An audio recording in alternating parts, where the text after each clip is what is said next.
Está lá em Tito, capítulo 2, a partir do verso 11. Eu quero falar sobre os 3 tempos da graça do Senhor.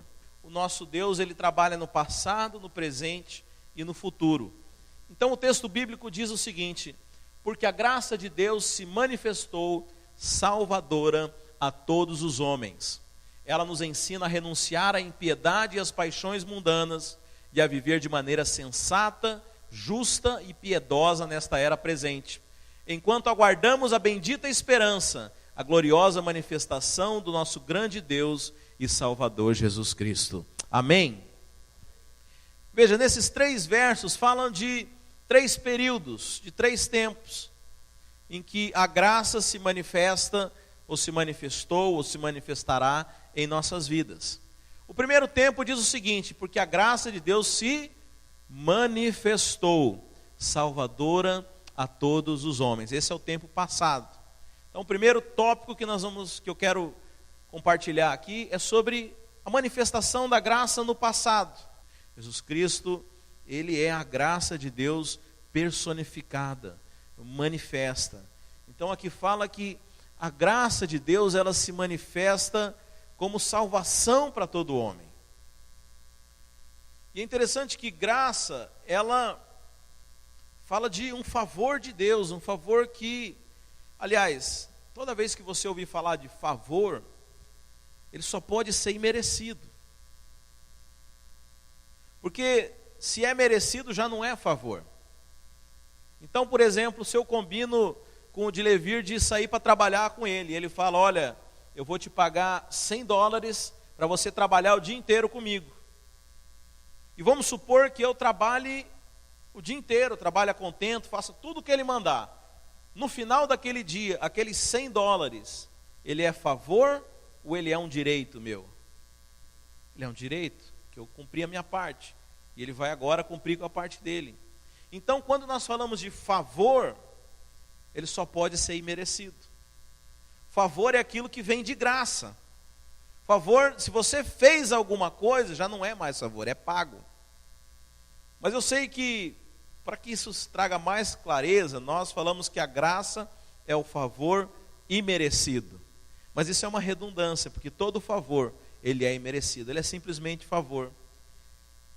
Então, a graça é o favor de Deus sobre nós, mesmo que nós não mereçamos, mesmo que nós não tenhamos feito absolutamente nada, e acredita em mim, mesmo que nós quiséssemos fazer, nós não conseguiríamos. Então aqui fala que a graça de Deus, ela salva o homem, ela te salvou. A graça do Senhor foi que te salvou. Sabe, eu sei que muitas pessoas, por uma falta de entendimento, elas acham que há algo que elas possam fazer para que elas se tornem salvas. Mas a Bíblia fala que a única coisa que nós precisamos fazer é crer e confessar o Senhor Jesus Cristo. Aliás, a Bíblia vai até adiante, fala que a salvação, ela não vem de nós, ela é simplesmente um presente, é um favor de Deus, e que não vem pelas nossas obras, para que nenhum de nós venha se gloriar. Nenhum de nós pode falar: olha, eu fiz alguma coisa e por isso eu fui salvo. Eu fui muito caridoso lá com os pobres, eu viajei para o Haiti, eu ajudei, fiz coisas humanitárias, e por causa disso, Deus olhou para mim e falou: não, esse cara é bom demais, ele tem que morar comigo aqui no céu, vem para cá, filho. Alguém pode falar isso, irmãos? Não, essa glória nós não podemos ter diante de Deus. A salvação é unicamente pela graça de Deus. Então aqui diz que foi a graça que se manifestou salvando o homem. Agora, tudo bem, você já entendeu que a sua ida para o céu é de graça, amém? Glória a Deus pela sua vida, porque tem lugares que as pessoas não entendem isso. Só que eu gostaria que entendesse que a salvação do homem não é ir morar no céu. Agora embaralhou, né? Ir para o céu é uma consequência. Ir para o céu é apenas, veja, a Bíblia fala que vai chegar um dia em que esse mundo vai receber o juízo de Deus. E aqueles que são de Deus vão ficar junto com Ele. Então isso é apenas uma consequência. Quando você entende o que é a salvação, e aqui eu queria que você prestasse muita atenção, nós não estamos falando de ir para o céu. Eu sei que, geralmente, para o novo convertido, a gente mistura as coisas, né? Olha, você quer ir para o céu? Então vamos orar aqui pela sua salvação. Mas a salvação, e aqui tem uma chave da nossa vida cristã, significa muito mais do que morar no céu. Significa muito mais do que vida eterna. Sabe, a palavra que é usada no original é sozo. Sabe, e ela fala de uma série de coisas. Fala de você, salvação, no original sozo, se você depois quiser pesquisar na internet, fala de você ser curado, fala de você ser protegido, fala de você viver uma vida abundante de Deus. Sabe, e se você não entende isso, se você apenas acha que salvação é você ir para o céu, você pode deixar de usufruir todas essas coisas simplesmente porque não sabia. Não sabia que tinha direito, não foi atrás, não requisitou os seus direitos, simplesmente porque ignorou isso. Sabe, a salvação é muito mais do que você ir para o céu. E aqui nós temos uma questão. Eu sei que para os irmãos já foi fácil entender a graça de Deus para ir para o céu. Glória a Deus por isso. Já é muito bom. Mas eu gostaria que você começasse a entender a graça de Deus para você viver a sua vida hoje. Porque às vezes nós entendemos a graça para a salvação, mas quando nós necessitamos, quando nós precisamos, por exemplo, de recursos para ir na conferência, nós ainda vivemos fora da graça. Nós ainda achamos que a provisão vai depender de nós. Mas lembra que a salvação é pela graça. Ou seja, o suprimento é como? Pela graça. Não por obras. Por quê? Para que você não se glorie. Ninguém de nós vai poder falar, não, isso aqui tudo eu conquistei por mim mesmo. Não. Está entendendo? Você só pensou nesse versículo com relação a morar no céu, mas isso aplica-se em tudo na sua vida. Na sua provisão, na sua saúde física, emocional, nós precisamos viver na graça.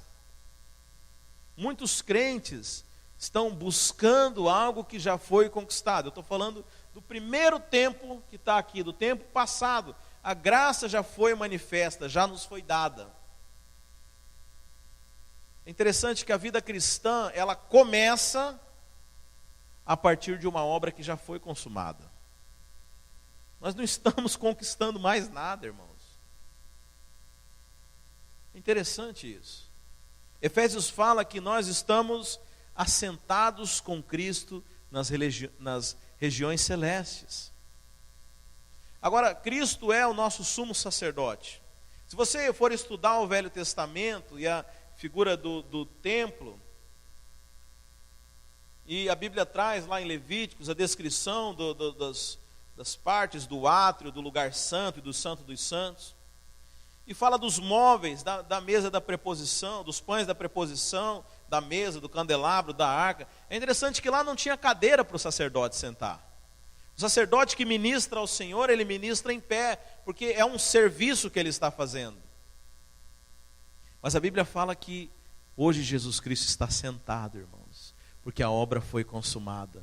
Não há mais o que fazer, não precisa mais. A Bíblia fala que foi oferecido um único sacrifício de uma vez por todas através do sangue de Jesus Cristo.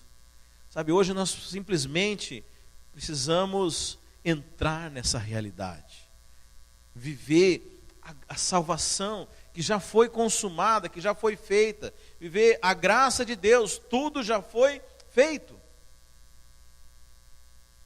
Mas é interessante que o tempo inteiro nós estamos querendo fazer alguma coisa, querendo buscar, querendo descobrir, querendo conquistar algo, mas deixa eu falar, tenho que conquistar mais. Isso aconteceu com Adão, né? Eu brinquei um dia desses aqui. Adão foi criado no 6º dia, certo? E eu imagino, e agora, Deus, o que nós vamos fazer? Que legal, tal. Qual que foi o primeiro dia de Adão, na verdade? Foi o 7º, né? Deus falou, não, hoje nós não vamos fazer nada. Hoje nós vamos descansar. Sabe, a vida cristã é uma vida de descanso. Não é por obras para que a gente não se glorie. Então nós precisamos entender o tempo passado, aquilo que já foi feito, e não querer fazer o que já foi feito. Porque muitas vezes nós queremos, é claro que conscientemente talvez não, conquistar as coisas por obras. Mas deixa eu falar, tudo que Deus te dá é pelo favor, porque você não pode ter glória nisso.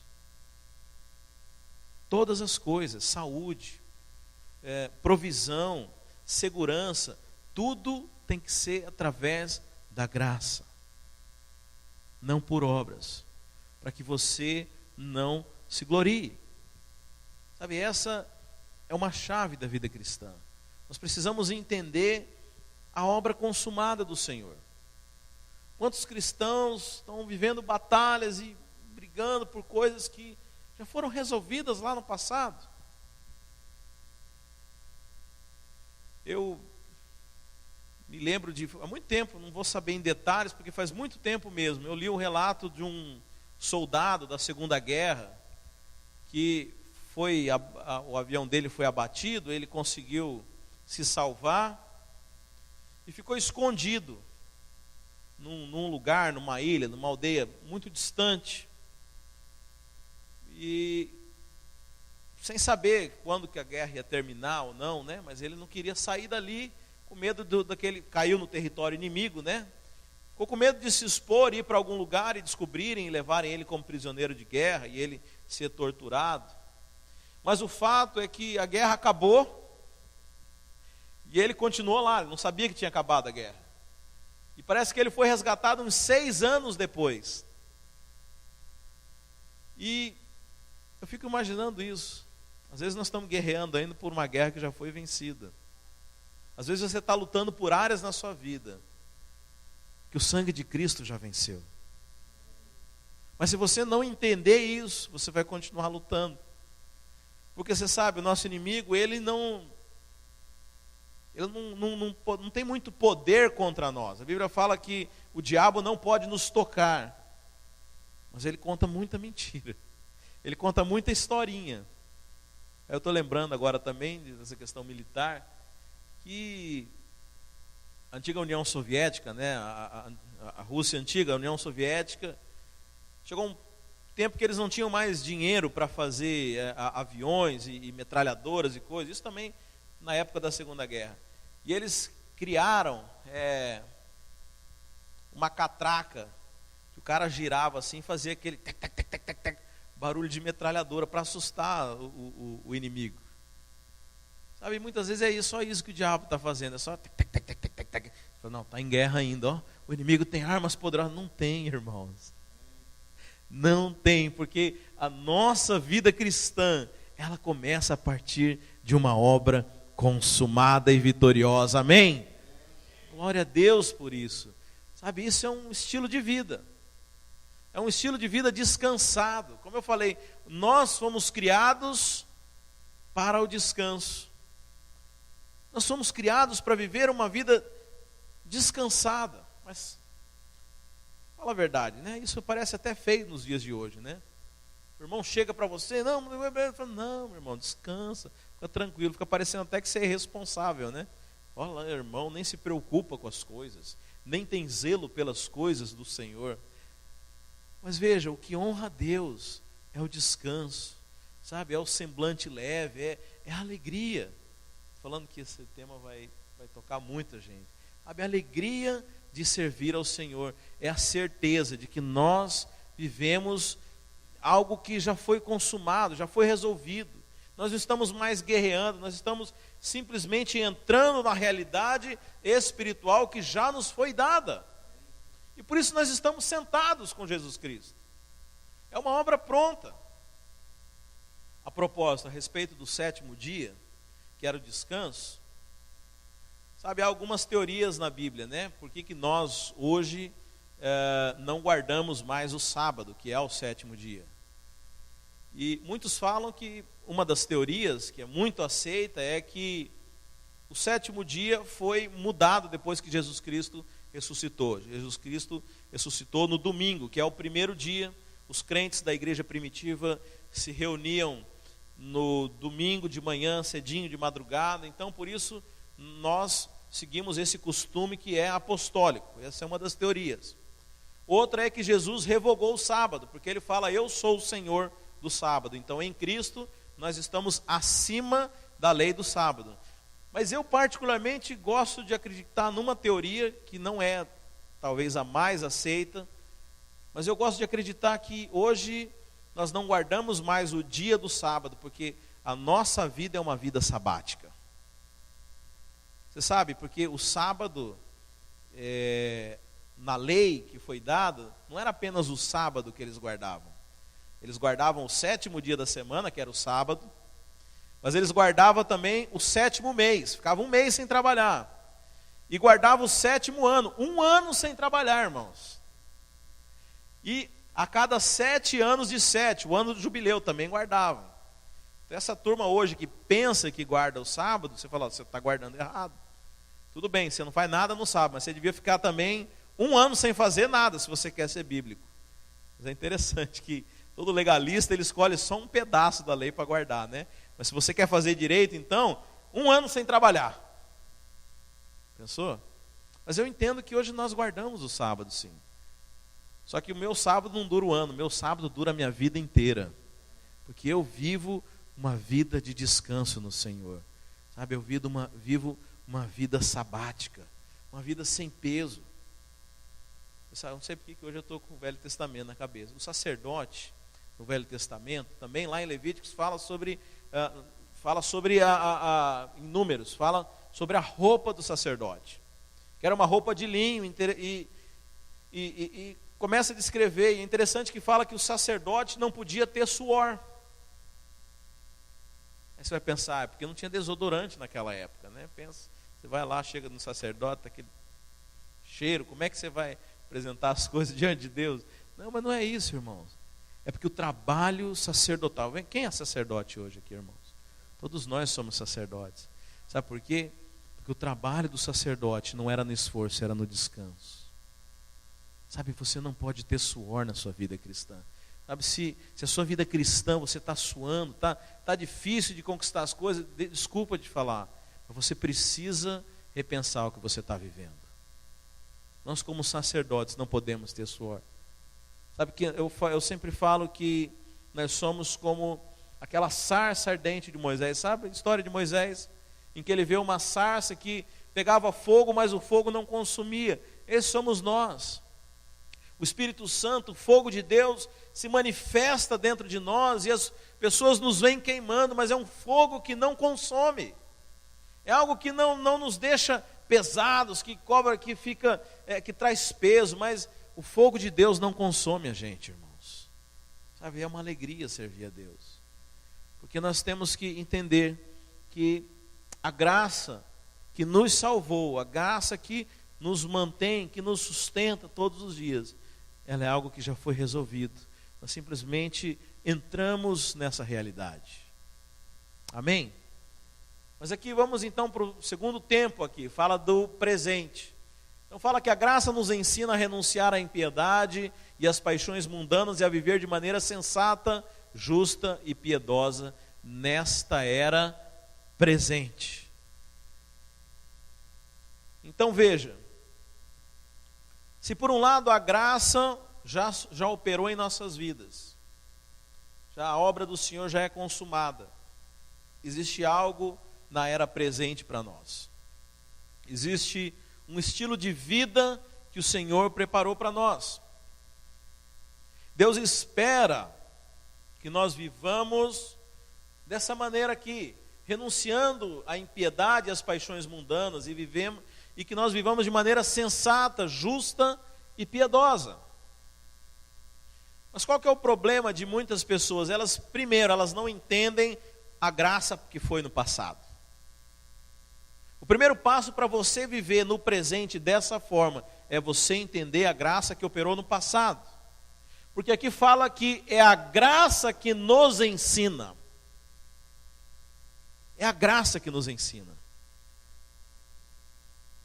Sabe, eu sei que nós ainda temos muito efeito da religião nas nossas mentes.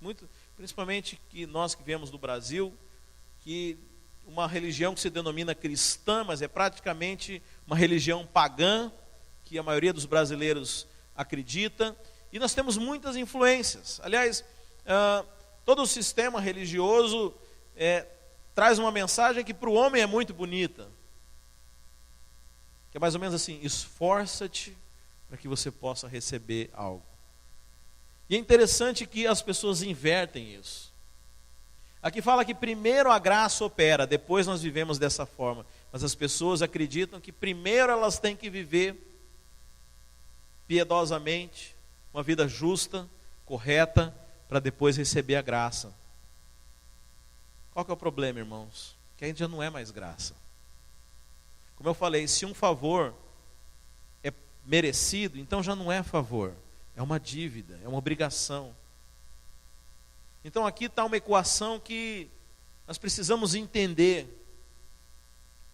E é interessante que os legalistas, quando ouvem a gente falar sobre a graça de Deus, sobre esse favor imerecido, eles logo na mente deles pensam o seguinte: então você pode pecar, você pode fazer tudo o que você quer. E eu, particularmente, eu ficava muito preocupado com isso. Mas hoje eu falo assim, pode mesmo. Porque o filho pródigo que saiu de casa, ele foi o que conheceu o amor do pai. Pior é você estar preso dentro de casa, fazendo as coisas a contragosto, para merecer um suposto favor do pai. Mas é interessante que quem é filho de Deus não quer pecar. Essa é a postura daquele que não está nem aí com nada, que nem nasceu de novo, mas muitas vezes pode estar na igreja por medo de ir para o inferno. Então, a equação da vida cristã começa com você experimentando da graça de Deus, experimentando do favor que é imerecido. E quando você entra nessa realidade, essa graça que te salvou, que te guarda e que abençoa você, ela te ensina a viver uma vida justa. Paulo fala que a força do pecado é a lei. E que nós não pecamos mais porque nós não estamos debaixo da lei, mas nós estamos debaixo da graça. Esse é o poder que a graça opera. O problema é que nós pensamos que para receber a graça, nós precisamos levar essa vida piedosa, longe do pecado, justa, correta. Ora, isso é toda a religião, irmãos. Se você for lá no kardecismo, eles vão falar isso. Que para você reencarnar melhor, você precisa fazer as coisas bonitinho. Se você for lá no islamismo, eles vão falar que para Allah te aprovar, você precisa levar uma vida boa, obedecer ao Corão. Se você for em qualquer sistema religioso, é isso. Mas Deus não é religião, irmãos.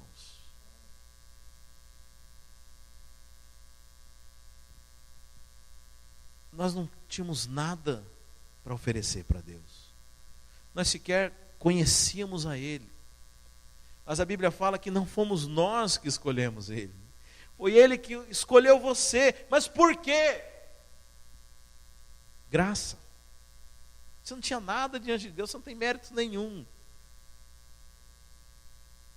Mas é a graça de Deus. Deus escolheu você.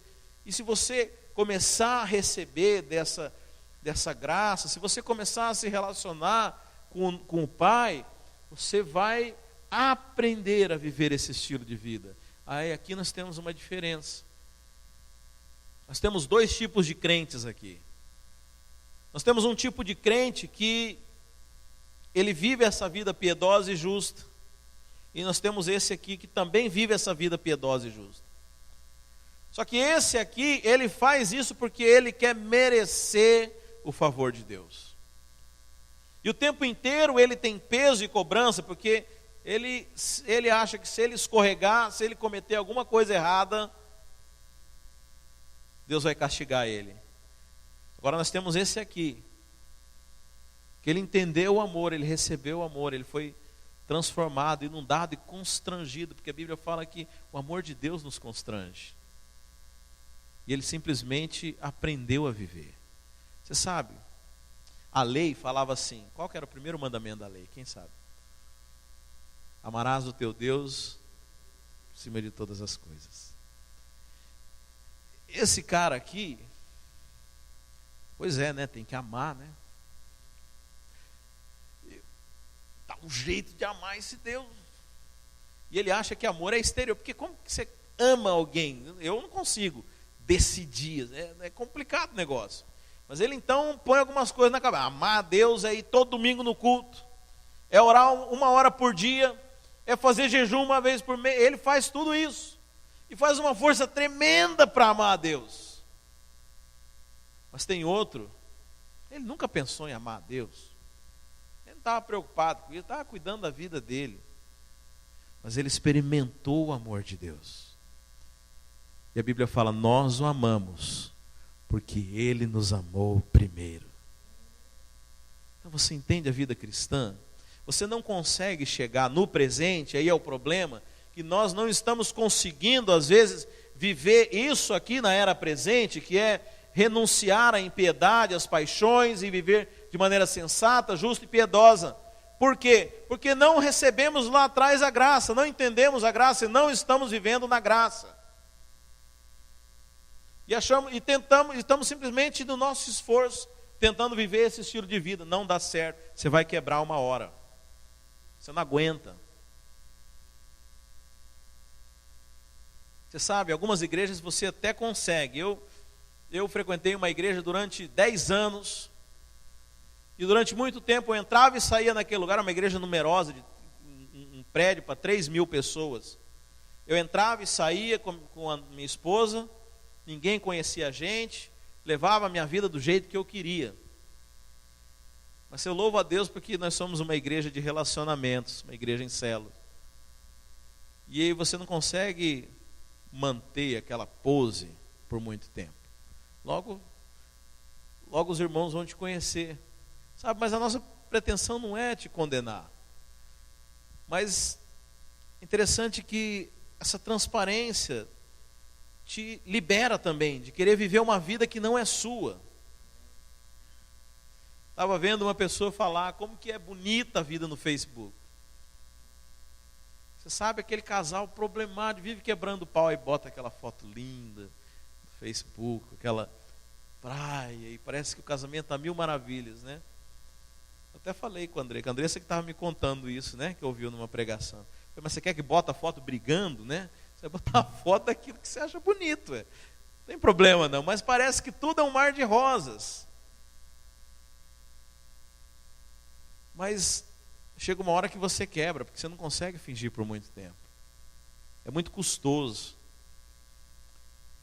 Já ouvi falar sobre a mentira, né? Que para você sustentar uma mentira, você tem que contar mais 1000. É algo pesado, porque você tem que forçar. Mas aqui, quando você experimenta a graça, você simplesmente manifesta o que você é. É por isso que funciona. Já viu crente que era uma bênção, tocava no louvor, participava de tudo. Mas cadê o fulano? Não vi mais, desviou. Como assim desviou? O cara era uma bênção, mas era alguém que fazia no seu esforço próprio. Estava ali, participava de tudo, mas participava de tudo por quê? Porque amava a Deus? Não, porque queria o amor de Deus. Entendeu a motivação errada? Ele não entendeu, não foi uma pessoa bem resolvida no passado, não entendeu a graça que salvou ele. E aí queria viver o tempo presente, mas vivia de forma errada, porque deixou um problema aberto lá atrás. Não entendeu a graça, não entendeu o que era amado, não entendeu o favor. Sabe, nós precisamos resolver, para que você viva dessa forma aqui. E deixa eu falar, para você viver dessa forma, não é uma condicional para Deus te aceitar. É simplesmente a expressão daquilo que você se torna. Amarás a teu Deus acima de todas as coisas, mas o segundo mandamento é o quê? Amarás o teu próximo como a ti mesmo. Por que a nossa dificuldade em amar as pessoas? Porque não somos cheios de amor.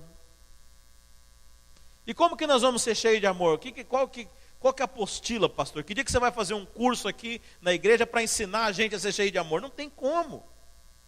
Só se você experimentar o amor de Deus.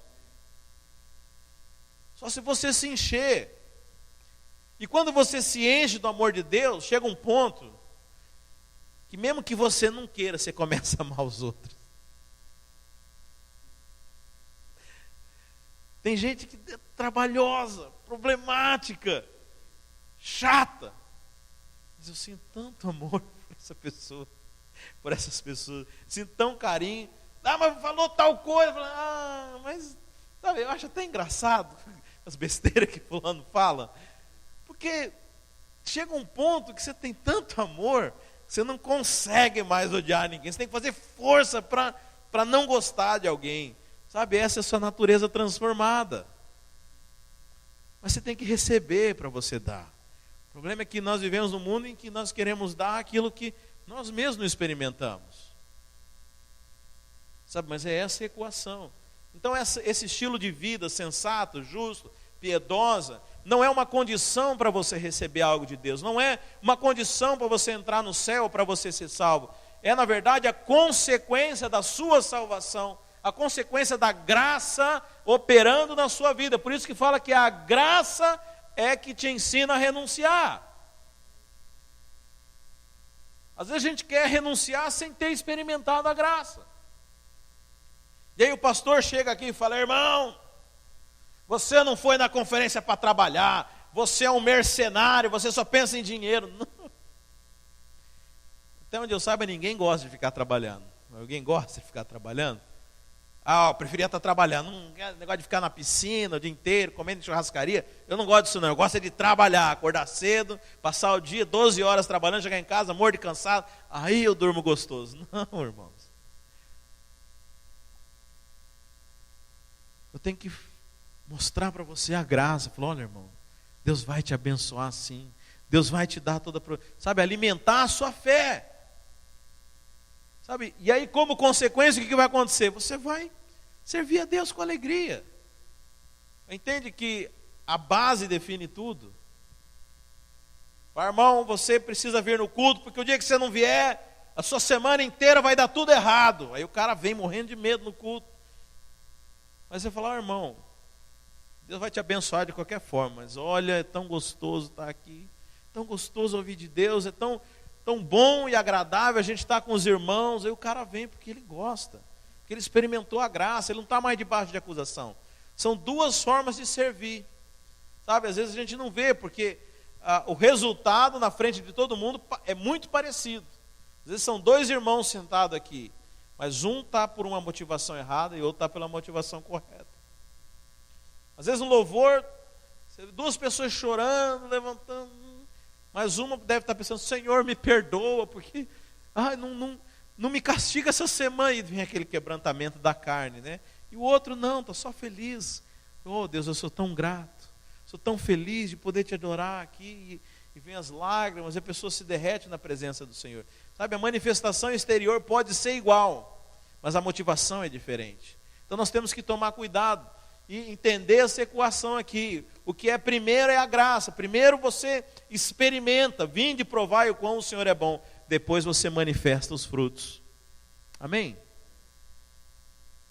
E por último, enquanto aguardamos a bendita esperança, ou seja, o futuro, qual é? A gloriosa manifestação do nosso grande Deus e Salvador Jesus Cristo.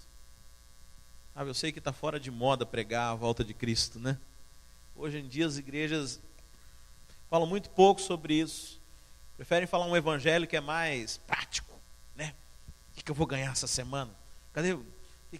Vou trocar de carro? Ganhei uma chave aqui, ungida aí. Tal. É uma coisa muito mais... Esse negócio de Cristo voltar... Minha avó falava sobre isso.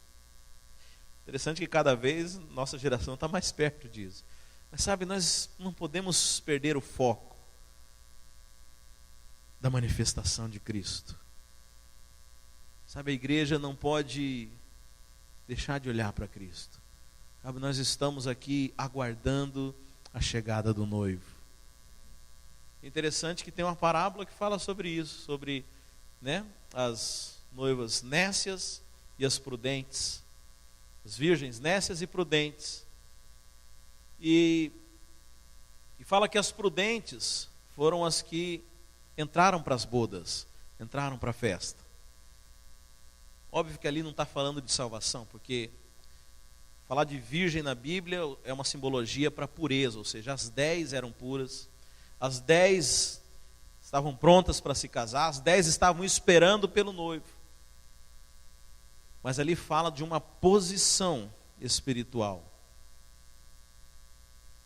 uma posição no reino de Deus, as bodas, onde só as prudentes, só aquelas que amavam a vinda do Senhor puderam entrar. Você sabe que a gente, durante um tempo, pregou muito sobre as partes de Apocalipse, né? Sobre a vinda, né? E os sinais. E algumas pessoas começaram a ficar preocupadas, né? Mas pastor, é tanta coisa, são tantos sinais, e até hoje tem irmãos entre nós aqui, vocês sabem de que eu estou falando, se você é do mesmo grupo de WhatsApp, que posta coisas sobre o Apocalipse, e o fulano que fez a conta, a matemática do ciclano, e tal, e o nome multiplicado por X, Y, Z, quando que vai vir, quando não virá, porque, sabe pastor, eu não quero perder a vinda de Jesus, eu quero estar nas bodas, mas deixa eu contar um segredo aqui, que é muito simples, que não tem erro de você perder esse casamento celestial. É só ser apaixonado pelo noivo, é só estar esperando, é só estar aguardando por esse momento. Você não precisa de muita coisa, não, mas nós não podemos perder o nosso foco. Sabe, quando você se lembra desse momento futuro, você tem mais consciência do que aquilo que você faz hoje. E você começa a avaliar as coisas que você está fazendo hoje. Aquilo que vai ter efeito transitório e aquilo que tem efeito eterno. Você começa a medir a sua vida pelas coisas que são para esse tempo. E você começa a lembrar das coisas que são para o tempo futuro. Sabe, porque a Bíblia diz que você pode optar. E é interessante que a Bíblia dá como duas opções que você tem. Fala assim, olha, você pode juntar ouro para essa época, mas o ouro daqui o ladrão pode levar, as coisas que você fizer aqui, a traça pode comer, mas você também pode juntar ouro, tesouros no céu. Você sabia, nós temos uma poupança celestial. A gente é acostumado a pensar só até a nossa morte, né? E eu me lembro uma vez que eu estava orando ao Senhor e pedindo algumas coisas, né? Aquela nossa listinha básica. Deus, queria isso aqui, tá? O Espírito Santo falou assim: ô Elias, você é tão raso, você só pede coisas para esse tempo. Nós temos uma relação de eternidade, você não quer pedir nada na eternidade? Eu falei, gente, pode? Como que, sabe, eu comecei a pensar não apenas no meu lifetime aqui nesse período, mas você começa a entender que nós temos uma vida que é eterna, uma vida que não tem fim com o Senhor, e que a vida é muito mais do que aquilo que nós estamos vivendo aqui. E aí às vezes os seus problemas que eram tão grandes passam a ser tão pequenos, porque Paulo fala assim, olha, sabe, no meio de toda essa tribulação, de todos esses problemas, de tanta coisa, nada se compara à glória eterna, ao que vai vir. Sabe, nós valorizamos tanto o que nós passamos aqui. Parece que é tanta coisa, né? Uns tempos atrás eu vi no Facebook o vídeo de uma menina, devia ter uns 4 anos de idade, e a mãe tinha proibido ela de pular corda. E aí ela abre aquele berreiro, né, aos costumes, eu já estou me acostumando com isso. E a mãe, mas é só pular corda. E a menina, mas é a minha vida. Tipo, era o fim do mundo para ela. E às vezes nós somos essa criança, achando que, às vezes alguma coisa que Deus permitiu ou que aconteceu na nossa vida, acabou minha vida. Não, isso aqui é só um tiquinho assim do que é verdadeiramente a sua vida. Nós precisamos guardar essa esperança, a esperança da manifestação de Cristo, a esperança da manifestação daquilo que é real. Sabe, essa nossa vida parece tão real, mas a Bíblia fala que o mundo espiritual, ele precede esse mundo aqui. Tudo que está criado aqui, é mais fácil isso aqui ser irreal, e o mundo espiritual é que é o mundo verdadeiro. Sabe, não se iluda muito com as coisas daqui. Sabe, não acha que aqui todas as coisas, são um fim em si mesmo. Nós estamos de passagem por aqui. Nós somos peregrinos nessa terra. Como nós ouvimos na conferência sobre Abraão, melhor você habitar em tendas. Sabe, habitar em tendas fala dessa disposição, desse desapego com as nossas coisas. Sabe, esse desapego com as coisas da terra. Tenda é fácil, você levanta, você vai para outro lugar. Sabe qual que é o problema? Nós queremos construir a nossa solidez, o nosso castelo aqui. E nos tornamos tão confortáveis, que às vezes quando Deus manda mudar de lugar, aí você tem muita coisa para carregar. Sabe, isso é um problema. O meu sonho, eu sei que eu ainda não consigo viver assim, é que toda a minha vida pudesse caber dentro de uma mala. Não é assim, né? Eu quando mudei daqui da casa do nosso seminário, lá para o West Chase, eu levei as minhas roupas e um colchão. Quando eu saí do West Chase, fui agora aqui para o Plantation, o Mariel sabe, já foi aquele caminhão do U-Haul, o penúltimo, não o maior, um pouquinho menor que o maior, 22 pés, né, Mariel?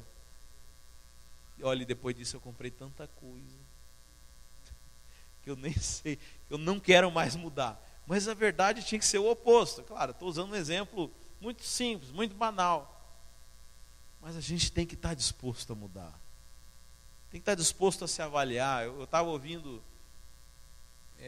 uma palavra um dia desse, e o pregador falou assim, olha, eu sei que eu já falei algumas coisas aqui, e talvez hoje eu vou falar diferente. Ah, mas você está voltando atrás? Você falou, graças a Deus por isso. Graças a Deus que eu cresci, que eu evoluí, que eu avancei. Imagina se nós não mudássemos os nossos conceitos, os mesmos há 10, 20, 30 anos, com o mesmo pensamento, irmãos, isso está errado. Nós precisamos crescer e avançar. Sabe, fala dessa disposição, esse desapego com as coisas terrenas, porque nós colocamos os nossos olhos naquilo que verdadeiramente é real, naquilo que verdadeiramente é atemporal. A Bíblia fala do reino que não será abalado. Fala daqueles que edificam sobre a rocha. A rocha é Cristo. Cristo fala de coisas espirituais, fala de coisas que são eternas. Onde que você está edificando? Onde é que você está? Onde você está construindo a sua vida? Sobre um mundo que vai daqui a pouco acabar? Interessante que quanto mais você quer viver, pelo menos eu vejo algumas pessoas, Michael Jackson, queria viver tanto, o cara acho que dormia num balão de oxigênio, sei lá, morreu com 50 anos, tadinho. Parece que quanto o cara mais gosta, vai embora. A vida é isso, irmãos, como um vento que sopra. Por isso nós precisamos estar ancorados naquilo que é verdadeiro, naquilo que é real. Sabe, desapegados das coisas daqui, apegados nas coisas do reino, apegados nas coisas do Espírito. Sabe, quando você tem essa esperança, você tira os seus olhos do hoje, do natural, e olha para as coisas que são celestiais. E sabe o que acontece? Você se torna celestial. E a Bíblia fala que tudo aquilo que nós adoramos, que nós contemplamos, nós nos tornamos iguais. Por isso nós precisamos alinhar o nosso foco e olhar para as coisas que são eternas e celestiais. Nós vamos manifestar isso no nosso ser. Amém, meus irmãos?